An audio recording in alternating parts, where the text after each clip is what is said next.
Good morning, Occupied States of America. This is Dr. Ryan Bartek from Occupy Portland, giving you an update once again on everything that's happening.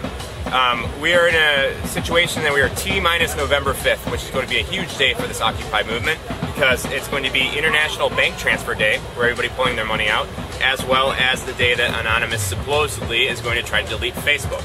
Now, today, as many of you know, Colonel Gaddafi was executed. He's finally down. So that's big in terms of the Arab Spring. Okay. So the other big news that I really want to get into, of course, is other occupations that have popped up. We have now 1,587 active occupations worldwide. Port Oxford, Oregon is a new one that just popped up, as well as Occupy Brooklyn. So now they're actually going to be going for Brooklyn, Yonkers, Long Island, etc., etc. New York is spreading intensely. The major thing that I'm going to be reading today is something that was voted on, will be voted on completely by 7 p.m. tonight in Zuccotti Park in New York.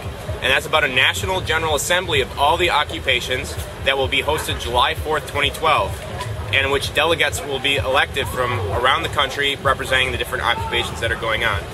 And I'm just going to read you the whole thing because it's fairly intense. Number one.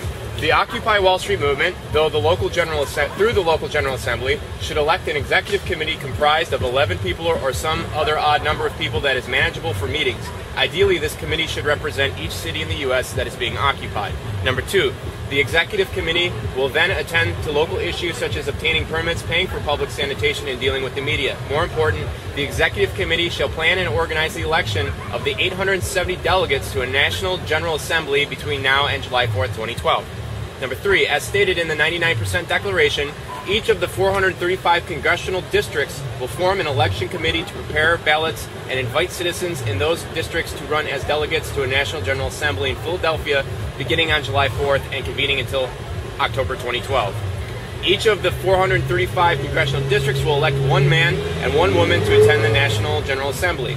The vote will be made by direct democratic ballot regardless of voter registration status as long as the voter has reached the age of 18 and is a U.S. citizen. This is not a sexist provision. Women are dramatically underrepresented in politics even though they comprise more than 50% of the U.S. population.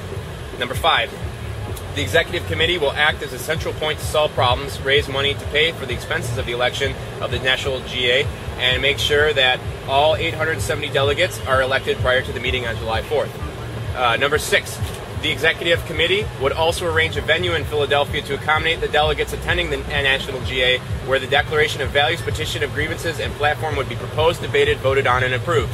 The delegates would also elect a chair from their own ranks to run the meetings of the Congress and break any tie votes. We will also need the expertise of a gifted parliamentarian, however you say it, to keep the meetings moving smoothly and efficiently. Number seven, the final declaration, platform, and petition of grievances, after being voted upon by the 870 delegates to the National GA, would be formally presented by the 870 delegates to all three branches of government and all candidates running for federal public office in November 2012. Thus, the delegates would meet up from July 4th to sometime early to late October 2012. Number eight, the delegates to the National GA would then vote on a time period presently suggested as 1 year, to give the newly elected government in November an opportunity to redress the petition of grievances. This is our right as a people under the First Amendment. Number nine, if the government fails to redress the petition of grievances and drastically change the path this country is on, the delegates will demand the resignation and recall of all members of Congress, the President, and even the Supreme Court, and call for new elections by, of, and for the people with 99 days of the resignation demand. Number 10, there will never be any call to violence by the delegates, even if the government refuses to redress the grievances and new elections are called for by the delegates. Nor will any delegate agree to take any money, job promise, or gifts from corporations, unions, or any other private source. Any money donated or raised by the executive committee may only be used for publicizing the vote, the National GA, and for travel expenses and accommodation at the National GA Assembly only. All books and records will be published openly online so that everyone may see how much money is raised and how the money is spent each month. There will be no money allowed to purchase delegate votes as we have in the current government. No corporate sponsorship. So this is the beautiful thing that is brewing, and we are all part of this, and we hope that people out there support this and look more into this, and we will know by 7 p.m. what New York is voting and how this will occur. Medvedchik. Hi, Little Bear reporting here. We are present at the press conference today with Mayor Sam Adams, right before he takes off for his 10-day trip to China. And we would just have to make a statement back, and here it is. So for as long as there have been politics and wealth, there has been corruption and disparity. The fight against oppression and inequality is a never-ending battle, but it is the most opportune time that we, the people, have set out again and to raise our voice in the name of justice, not to relive history, but to make it. The City of Portland, the Mayor's Office, and various government agencies have repeatedly expressed a central idea. The issues that Occupy Portland and the greater Occupy movement are discussing, they represent a tipping point within our society, and the ideas expressed are foundational not only to the situation we find ourselves in today, but the very principles upon which our Constitution is based. We are the 99%, but even more importantly, you are the 99%. Some have said that we are vague and lacking specificity. The truth is that Occupy Portland represents something quite specific. It's a voice. Those who have expressed hesitation over our goals and messages have been just as marginalized as those of us who have set up tents and are expressing discontent here. The Mayor's Office today restated that our protest represents an important message.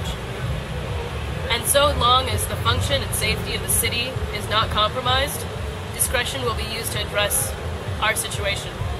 Occupy Portland has been engaging in peaceful, non-violent protests for 15 days. We have learned a lot, grown a lot, and integrated ourselves with our neighbors, friends, and the community at large.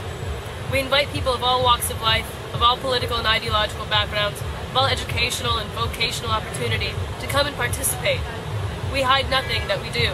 We keep our meetings publicly available, and we do not exclude voices from the process. If anyone feels their voice is not represented, we invite them to contribute to our conversations. Some have attempted to paint us with a broad brush and color everyone at Occupy Portland with imaginative descriptions or accusations. Anyone who perpetuates such fantasy is either lying or has never actually set foot in at the occupation. We challenge everybody to uphold these intellectual principles of honesty, ethical conduct, and to avoid cheap labels. People of the entire world, no matter what their ideologies, are waking up to the fact that voices are not being represented, and that their representatives often govern without their consent. We all experience this in different ways, but the injustice and inequality is systemic. And so to voice our concerns, we venture outside the system, where we can talk to each other and collaborate on what really matters to us as people and citizens of the United States of America. The entire world has been waiting for things to be different. It's time to stop waiting and to start doing. For every protester that sets up a tent, there are thousands at home that silently understand. We can't be silent any longer, and neither should you. Occupiers, detractors, media, small business owners, union members, laborers, public employees, police officers, and more. We are all the 99%.